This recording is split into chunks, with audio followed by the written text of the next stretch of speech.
And keep your answers short. Yes. Okay, here we go. Hello and welcome back.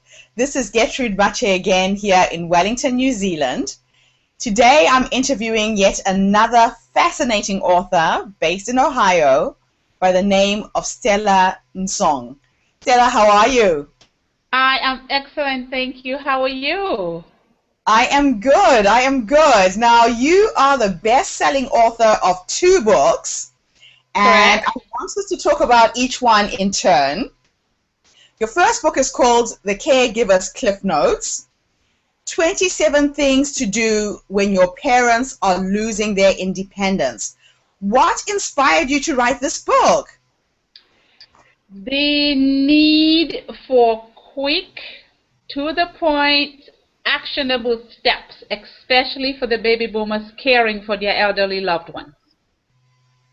Now, you are in the profession already in terms of caring for the elderly. Is that correct? Correct. I am a registered nurse, but I'm also what you call a geriatric care manager. I am also what you would call a dementia practitioner, which means I have very high level training on how to care for someone suffering from dementia. So I have been in the industry over 20 years, and it is something that comes very natural for me, and it's easy for me to create those caregiving solutions that people so desperately need. Now, with the baby boomers getting into retirement and winding down in their lives, a lot of people are forced to go into retirement homes, whereas they would rather, spend the rest of their lives at home. So what can this book do for the caregiver? Okay. So for the people who want to stay at home, it gives you how to find the right help. It tells you what to look for to keep the person safe. But what if that person really wants to go into a retirement home? Then it gives you a guide on how you find the right retirement home and how to help them thrive there. See, the retirement home is for that older adult who feels lonely and isolated and wants the community of other people. Only a small percentage of the population is like that. Most older adults rather stay in their home and have life their own way and have care come to them. Right. So I guess in your years in the practice and in this particular field, you've identified a number of challenges that caregivers experience, and that's what inspired you to write the book. Is that correct? That's one of it. The other thing is the expensive process that family members have to go through to find answers in the moment of crisis. So what this book does is it actually narrows the gap and it shortcuts it for you. So instead of getting the phone, getting the care manager, finding the care manager, calling, waiting for care, this book will actually make it possible for you to care for that person on the spot. Fantastic. So there's 27 things. I'm going to ask you to give me your top 3 tips or ideas for somebody who's in that situation. Tip number 1 is to care for yourself first as the caregiver, because without the caregiver, the care recipient cannot be cared for. The life of the caregiver and the life of the care recipient are intertwined. When one person is doing great, so is the other person. So that's tip 1. Yes. Tip number 2 is to have all the essential documents in order. Signed, notarized, put in a safe place. And tip number 3 is to find ways to enhance the independence of the person you're caring for. Because that's the only way that they feel alive. That's the only way that they thrive, if they are feeling independent or their independence is being enhanced in some way. Fantastic. I think this is going to be a book that a lot of our listeners are going to need, especially now with Christmas coming. I think it'll make a great Christmas stocking book. Yes. And I know that after you wrote that book, you continued. You didn't stop there. and that your second book is called Elder Claire Cliff 1.1, Yes. Don't Lose Your Life to Caregiving. What is that Correct. book about? That book is the one that helps you survive caregiving. Caregiving has now become the new silent killer because the caregiver dies either before or after the person they're caring for because of lack of self-care and or the stress associated with caregiving. So what this book will do is it helps the caregiver care for themselves first.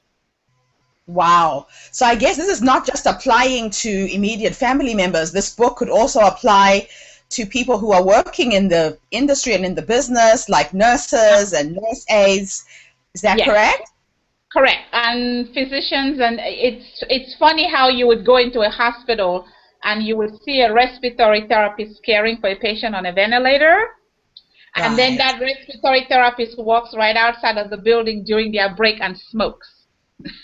Or you see a nurse who carries so much stress that she suffers from obesity, she suffers from diabetes, she is absorbed in her work and she forgets herself or himself. This book will help the caregivers, both the family members and the professional caregivers, care for themselves first. Fantastic. And I guess this is the kind of book that you want to get into every health facility's hands. Am I correct? This is correct. The Cleveland Clinic Health System, which is a very, very, very popular, famous, and top-of-the-line facility in Cleveland, has bought several hundred copies of this, and they give these to their patients and their family members to help them with their own self-care. Fantastic. Yeah. So that's a bundle of 2 books that are available this Christmas by Stella and Nsong. And I am really honored that I got the opportunity to interview you. But I just now want to go into learning a little bit about you personally. I know that you are of African descent, and I was very excited when I made contact with you because I'm from Zimbabwe and you're from Cameroon. How did you get to the United States? I came to the U.S. when I was a teenager. I came to go to college. And I was the person that when I was younger, I was going to be in public service. I was going to be maybe a governor or a lawyer. That's what I thought I wanted to do. And then when I got to Atlanta, which was my first city that I lived in the U.S., my uncle said, "Oh, I think you should be a nurse." And I said, "What do you mean be a nurse? Why would I want to be a nurse? Nurses is, at that time I'm thinking, oh, nursing is for people who don't have other options and choices." I said, "No, this is not what I want to do." And he says, "Just trust me. I think you should be a nurse. You'll do great." And I went to nursing school and I excelled, and I love being a nurse. It comes naturally for me. My first way of knowing that I was meant to be a nurse is when I won the gold medal in the state of Georgia for my clinical skills. And it came as a surprise, but then as time went on, as time went on, I began to realize my natural gifts and talents as a nurse. So it's what I was meant to do. Absolutely. Fantastic. Well, I'm really glad our listeners have gotten to know a little bit about you and your background and where you're from, and that hopefully we will catch up with you again, because I do believe there's probably more books to come at the rate you're going. That's true. There is the Elder Care Cliff 2.0 that is meant for the small business owners who have employees who are caregivers. And then there is the 3.0 that's meant for the policymakers of the American healthcare system. So all of those are in the works and they are on their way. Fantastic. Well, we look forward to having you back and interviewing you again on some of your books. So good luck with everything, Stella. Thank you very much. Bye-bye. Bye-bye. So I'm going to go and change. Okay. And I'm going to initiate a different Hangout link. Okay. So check on your Skype. I'm going to stop this broadcast. All right.